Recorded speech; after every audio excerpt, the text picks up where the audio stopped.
In this video, we will make a GeoMap. This will be the same GeoMap that I showed you in the demonstration video also.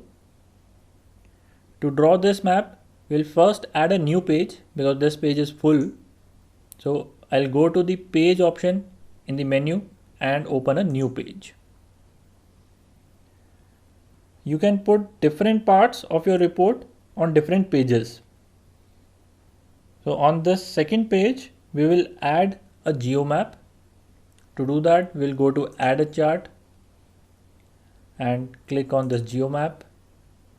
I'll place this GeoMap here and make it big so that we can see a big GeoMap when we view this report. GeoMap is something I really like about Data Studio. I think making a GeoMap is easiest in Data Studio. Basically, in a GeoMap, you want to highlight some metric for different geographic locations. But the difficult part usually in softwares is how do you tell the geometric location? Usually some softwares use latitude and longitude, but the good thing about Data Studio is that it understands almost everything. It understands country names, city names, zip codes, pin codes, and even the lat long information.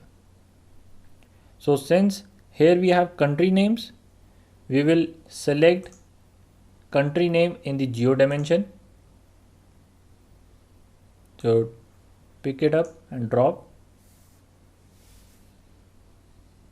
The metric is by default selected as total cases. And now if we view it, if you hover over any country, you can see the total number of cases in that particular country. It is that simple. Obviously, you have all the color options also in the style tab.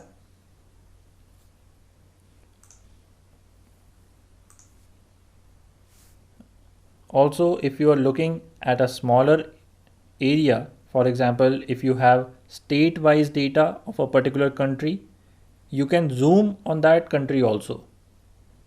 For that, you need to select the zoom area in the data tab. And that's all in the GeoMap. You have to create this GeoMap as an exercise for this session. Now, I think you're ready to start making charts on your own. So from now on, I will not show you how to make the chart, but I'll just show you what you have to make. If you're not able to do it, tell me in the discussion forum, but I think you can do it. So let's see. I'll see you in the next one.